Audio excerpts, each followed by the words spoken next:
फिर अपना next topic आता है गोलीय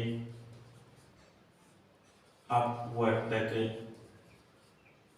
पृष्ठ। गोलीय अपवर्तक पृष्ठ यानी कि गोलीय अपवर्तक पृष्ठ किसे कहते हैं कि ऐसा पृष्ठ यानी गोले का वह भाग जो अपवर्तक की तरह कार्य करे। किसी भी गोले का वह भाग जो अपवर्तक की तरह कार्य करे वो क्या कहलाता है? गोलीय अपवर्तक पृष्ठ। अब गोलीय अपवर्तक पृष्ठ वो दो प्रकार के होते हैं। पहला है उत्तल गोलीय अपवर्तक पृष्ठ यानी कि उत्तल क्या करेगा? अब उत्तल गोलीय पृष्ठ क्या करेगा? अपवर्तन करेगा। कैसे कि यदि किसी भी उत्तल का विरल माध्यम में हो, उत्तल किधर हो? विरल में, तो वो क्या कहलाएगा? उत्तल गोलीय अपवर्तक पृष्ठ। किसी गोले का यदि उत्तल पृष्ठ विरल माध्यम में हो और वो अपवर्तन करता है वो उत्तल गोलीय अपवर्तक पृष्ठ कहलाता है। और दूसरा आता है अपना अवतल गोलीय अपवर्तक पृष्ठ। इसमें क्या होगा कि अवतल होगा विरल माध्यम की ओर।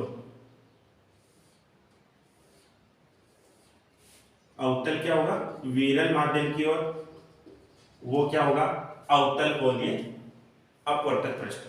तो गोलीय अपवर्तक पृष्ठ किसे कहते हैं कि गोले का वह भाग जो अपवर्तक पृष्ठ की तरह कार्य करे गोलीय अपवर्तक पृष्ठ कहलाता है। और गोलीय अपवर्तक पृष्ठ वो दो प्रकार के होते हैं, उत्तल और अवतल। यानी कि ऐसा पृष्ठ जिसका उत्तल विरल माध्यम की ओर हो वो क्या कहलाएगा? उत्तल गोलीय अपवर्तक पृष्ठ। और ऐसा पृष्ठ जिसका अवतल विरल माध्यम की ओर हो वो क्या कहलाएगा?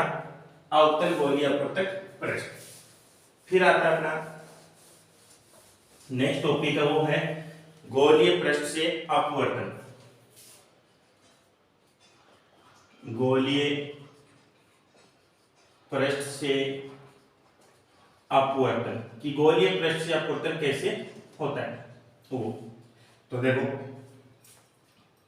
गोलीय पृष्ठ से अपवर्तन, तो ये कोई उत्तल ले रहे हैं अपन, उत्तल ले रहे हैं जिसमें अपवर्तन करा रहे हैं। ये अपना केंद्र है सी, तो ये दूरी क्या हो गई? ध्रुव और केंद्र के मध्य की दूरी वह करता त्रिज्या। बिंदु O पर कोई बिंब रखा हुआ है यानी ये दूरी क्या हो गई? बिंब दूरी।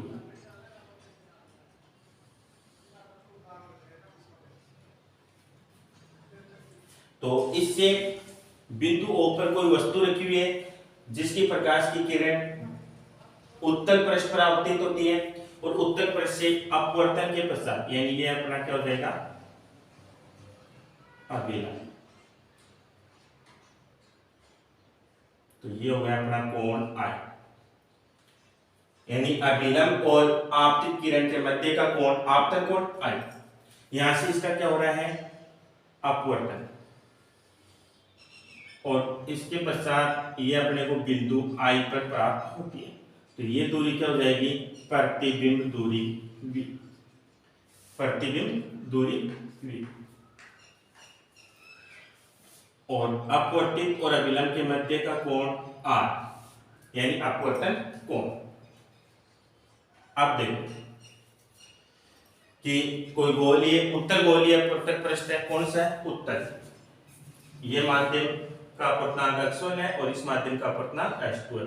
किससे करें? उत्तल से। किससे करें? उत्तल से। उत्तल पृष्ठ से अपवर्तन करवा रहे हैं।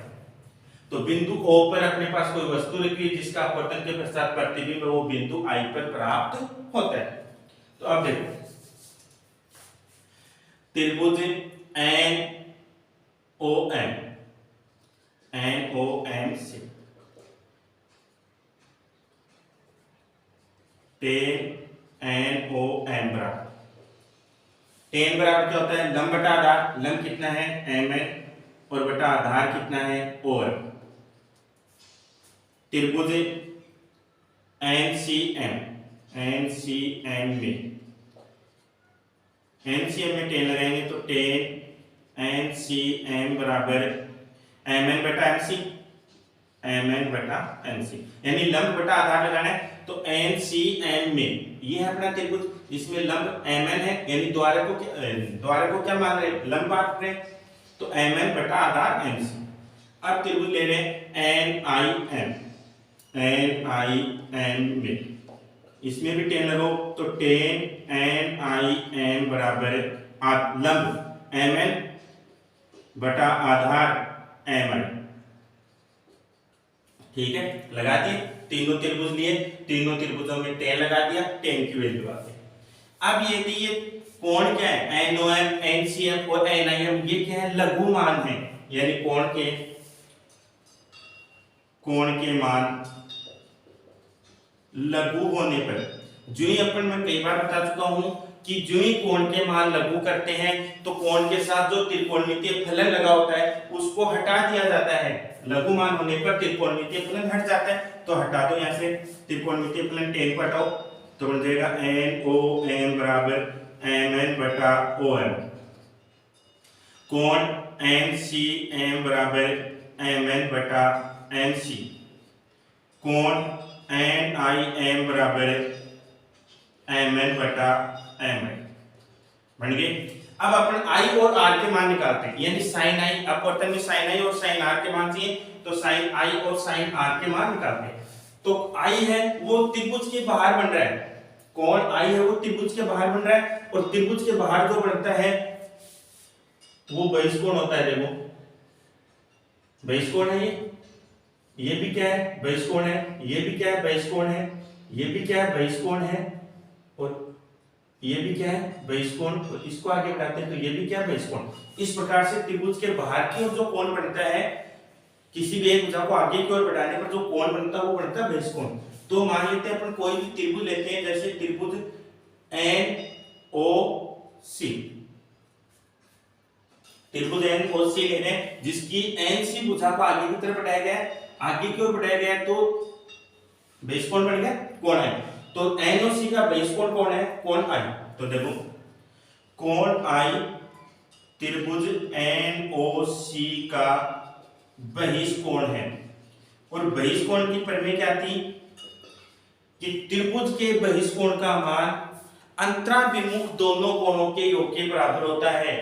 तो प्रमेय क्या थी, त्रिभुज के बहिष्कोण की प्रमेय क्या थी कि बहिष्कोण का मान त्रिभुज के अंतराभिमुख दोनों कोण, यानी अंदर की तरफ ये है अंतराभिमुख, आमने सामने के दोनों कोण, इनके कोणों का योग है वो बहिष्कोण के बराबर होता है।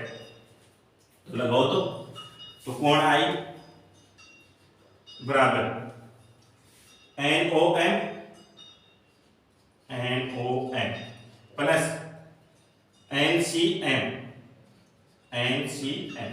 अब NOM और NCM के मान ये रहे, NOM और NCM मान रहे तो mn बटा OM प्लस mn बटा MC, कोण I का मान आ गया, समीकरण नंबर 1। फिर ये तो कोण I का मान आ गया, अब कोण R का और निकालें, तो R वो किसी भी त्रिभुज का बहिष्कोण नहीं दिखाई दे रहा, देखो नहीं दिखाई दे रहा, तो देखो कि ये R वो किस त्रिभुज में आ रहा है, किस त्रिभुज में, तो NIC, त्रिभुज NIC में आ रहा है। तो NIC में आ रहा है तो NIC का बहिष्कोण देख लो कौन सा आ रहा है, तो NIC का किसी भी भुजा को, एक भुजा ये, तो इसको आगे की तरफ बढ़ाया, लेकिन ये जो दूसरी भुजा है ये NIC की नहीं है, तो NIC की दूसरी भुजा ये देखो ये बढ़ा रहे हैं, यानी कि CI भुजा को आगे की तरफ बढ़ाया तो ये त्रिभुज की भुजा, दोनों के बीच बनने वाला कोण बहिष्कोण हो जाएगा। तो ये कोण बहिष्कोण होगा, मतलब NCM, तो कोण NCM है वो त्रिभुज NCI या NIC,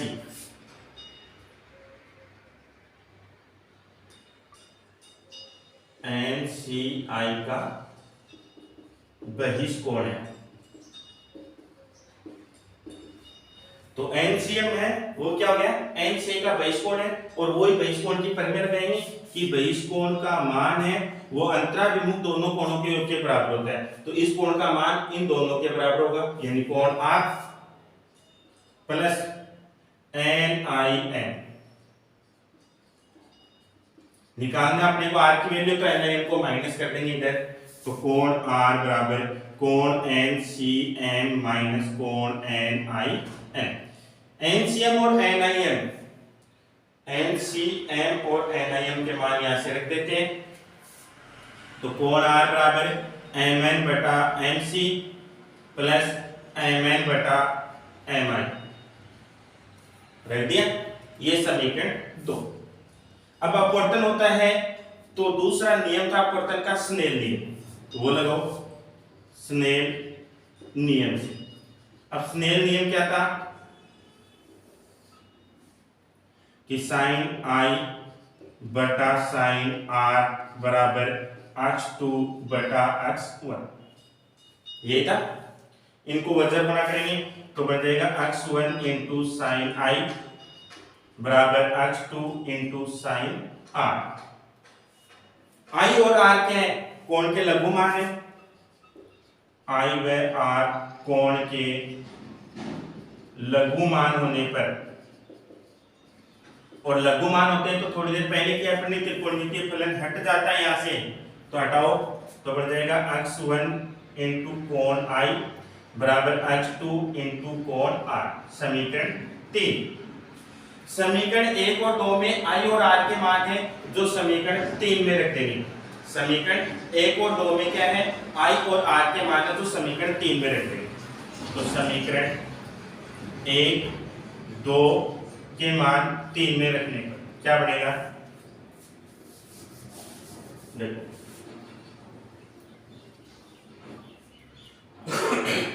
x1 इंटू कोण I का मान है MN बटा OM प्लस MN बटा MC बराबर x2। अब कोण R का मान समीकरण 2 से रखो, MN बटा MC प्लस MN बटा MI। MN कॉमन ले रहे, तो ये बन जाएगा x1 इंटू MN और 1 बटा OM प्लस 1 बटा MC बराबर x2 इंटू MN और 1 बटा MC प्लस 1 बटा MI। तो क्या क्या करने, जो MN था उसको कॉमन ले लिया, कॉमन लेके बाहर निकाल दिया, तो यहाँ बच गया 1 बटा OM प्लस MN बाहर आ गया 1 बटा MC बराबर x2। यहाँ से भी MN बाहर ले लिया, तो 1 बटा MC प्लस 1 बटा MN। अब MN से MN कट गया, देखो कट गया। x1 को अंदर ब्रैकेट के अंदर गुणा करो, तो बन जाएगा x1 बटा OM प्लस x1 बटा MC बराबर x2 को अंदर गुणा करो ब्रैकेट में, तो x2 बटा MC प्लस x2 बटा MN।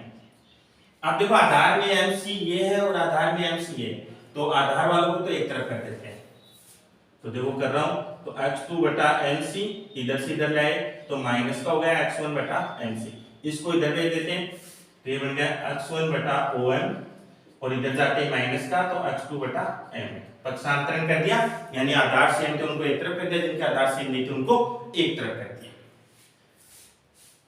अब यहां से MC कॉमन ले लेते हैं, x1 बटा OM माइनस x2 बटा MI बराबर 1 बटा MC, लघुत्तम ले लिया, तो ये बन गया x2 माइनस x4। ठीक है। अब OM MI और MC के मान रख देते हैं, क्योंकि ऊपर का x1 जो अपवर्तनांक है, OM क्या था, देखो OM यानी M से बिंब तक की दूरी, बिंब दूरी उत्तल है तो ऋणात्मक, बिंब दूरी। MI I क्या है, प्रतिबिंब है, यानी प्रतिबिंब से दूर तक की दूरी, प्रतिबिंब दूरी उत्तल है तो धनात्मक, प्रतिबिंब दूरी उत्तल है धनात्मक। अब क्या होगी, MC ध्रुव से केंद्र तक की दूरी, वक्रता त्रिज्या, वक्रता त्रिज्या। अब वक्रता त्रिज्या उत्तल है तो धनात्मक, केवल क्या होगी, बिंब दूरी ऋणात्मक होगी। मान रखो। तो x1 बटा माइनस का u माइनस x2, अरे कुछ गलत हो गया,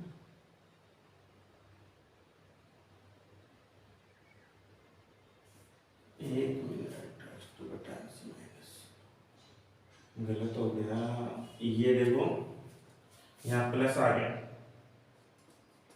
ये माइनस चल रहा था, माइनस वैल्यू रखेंगे mn, ये माइनस है, ध्यान नहीं दिया अपने, ये भी माइनस है और ये भी माइनस है, तो x2 बटा mi जाएगा तो प्लस का हो जाएगा, प्लस का हो जाएगा, प्लस x2 बटा mi यानी v बराबर x2 माइनस x1 बटा r। ये माइनस का तो इसको पहले प्लस वाले कर देते हैं, तो x2 बटा v माइनस x1 बटा u बराबर x2 माइनस x1 बटा r। ये आ गई। आपको अपना ऊपर अपवर्तनांक दिख रहे हैं, नीचे प्रतिबिंब दूरी, बिंब दूरी और वक्रता त्रिज्या। तो क्वेश्चन किस प्रकार से आता है कि अपवर्तनांक, बिंब दूरी, प्रतिबिंब दूरी और वक्रता त्रिज्या में संबंध निकालिए। तो ये या फिर कई बार पूछ लिया जाता है इस प्रकार से, नीटा 2 बटा v माइनस नीटा 1 बटा u बराबर नीटा 2 माइनस नीटा 1 बटा r। सिद्ध कीजिए, ये सिद्ध करवा लेते हैं, सिद्ध कीजिए। तो सिद्ध कीजिए तब कर सकते हो, कोई दिक्कत नहीं है, सेम प्रोसेस लगानी, केवल अपवर्तनांक को नीटा 1 और नीटा 2 रखना है। केवल क्या करना है, अपवर्तनांक में x1 x2 की जगह नीटा 1 नीटा 2 करना है, और एग्जाम में पूछा जाएगा तो श्योर इसी से ही पूछा जाएगा। तो ये संबंध किस में आता है, अपवर्तनांक, प्रतिबिंब दूरी, बिंब दूरी और वक्रता त्रिज्या के मध्य संबंध।